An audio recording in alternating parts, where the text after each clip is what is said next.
Hi, it's B, and welcome to my channel, Mama Needs to Read Romance. And this is step back number 51 in our 100 Stepbacks of Summer Countdown. We have an author we featured before, in a series we featured before, but it's a whole new book. One of the V series, Vice by Jane Feather. I love every copy I own of this series because each one features an action-packed step back done by none other than the great Pino. In fact, I was going to wait until we hit 50, which is going to happen tomorrow, to offer up something fun, something extra. And I'm going to be looking into this more as we delve deeper into the top 50, which I can't believe we're about to start tomorrow. How did that happen? We're halfway through? How? And be ready for me to say that again tomorrow. Anyway, I was talking to Linda of Lilybug's Library, and she said, wouldn't it be nice if you could actually interview Pino, considering we featured his art so many times? He did pass away in 2010. However, I found a great, just over 3-minute video interviewing his son and showing off a great deal of his work as well as his history as an artist, which is on YouTube, and I am linking it in my description box. But without further ado, let's go ahead and talk about the book Vice by Jane Feather, and Step Back done by the artist Pino, of course. We have a red cover. It's catching our eye and then some. There's embossing on the ribbon as well as this beautiful mask. I love all the intricate detail. We're taking an extra close look here and enjoying every little aspect. There's also embossing on the author's name as well as the title, no surprise. We also have a gorgeous spine featuring our couple, which I'm sure we'll be seeing in just a moment. Let's go ahead, open it, and see if we get an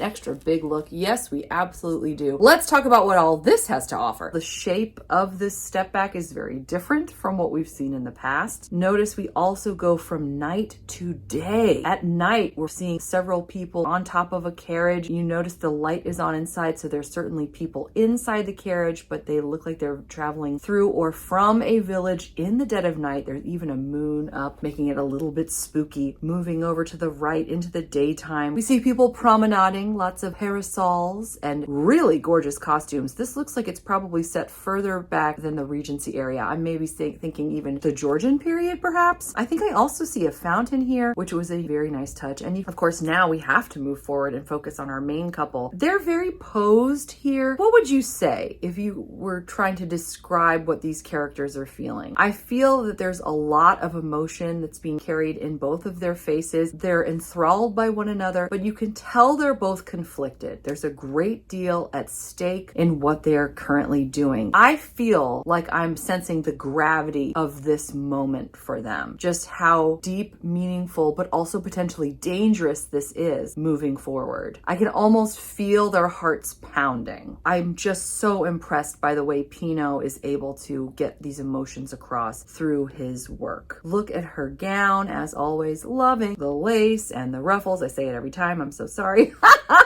But I really do. And the definition in her calf too, I'm really impressed. This doesn't look like a painting. It looks like a real photo. But let's move down to the bottom here. This is where it gets really intriguing for me. I want to say that the gentleman in the background wearing the blue might be our hero. He has a very similar profile. I'm gonna just say it. It looks like we might be in a brothel, or as you may say, a house of ill repute. The gentleman in the background is talking up a lady. We'll just say lady. Why not? Why not? She's scantily clad and in a provocative pose, so she's gonna be a lady of the night, I assume. We also have some beautiful candlelit people in the background, as well as a woman who's disrobing in front of a man who seems to be stopping her with his cane. So perhaps he's nefarious in some way. The fact that he has his cane up in front of her leads me to believe that he is wielding power. I feel like that's what Pino's trying to show us. Am I overanalyzing? I don't think so. Hopefully not. I love all of your analyses. When you write comments to me, you always pick up things that I miss. I noticed that most of you do seem to read one another's comments, which I'm so thankful for because there's always so much to say, and I'm glad that this is actually a real conversation going on with all of us. Keep going with those comments. Let me know what you're thinking. I feel like we can really dig deep on this one. Let's see what we can find out further as we read the summary. Juliana drew the line at becoming a harlot. She had already begun the week as a bride and ended it as a murderess.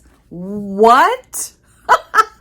Oh my. She was sure no one would believe that she'd hit her elderly groom with a bed warmer and knocked him dead quite by accident. You know how when you hit someone with a bed warmer by accident? So she did the only thing she could. She ran. Yet now she was in no position to turn down a shocking proposition from the dangerously handsome Duke of Redmayne that she'd become one man's wife and another man's mistress, his mistress. Could she play such a role? Could she live up to such a bargain? And once she had tasted the pleasures of Redmayne's bed, would she ever want anything else?